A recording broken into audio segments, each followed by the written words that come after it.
How to deactivate Tinder account. Hey everyone, welcome back to our channel. In today's video I will guide you on how you can deactivate your Tinder account, so make sure to watch the video till the very end.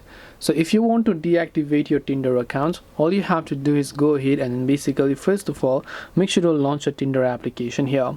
Once you launch a Tinder app, if you want to deactivate it, just tap the profile icon from the bottom right of the screen. Tap the gear icon from the top right hand side of the screen, scroll down all the way to the very bottom and tap on delete account option. Now here you have two options: pause my account or delete my account. Now deactivation simply means that you don't want to delete your account, but you want to stay away from Tinder, but you don't want other people to show your profile. So in that case you can just pause your account, and that's just as simple as deactivating your account, because no one else is being able to find you on Tinder. It's as good as deactivating. If you want to reactivate it again just tap the settings menu icon here, scroll down to the bottom, tap on delete account and tap on unpause my account. You should be able to unpause it. Or what you can also do is you can just tap on the delete account option if that's what you're looking for. This way you can go ahead and then deactivate Tinder account. Hope this video was very helpful. If you have got any questions, then feel free to also leave them down.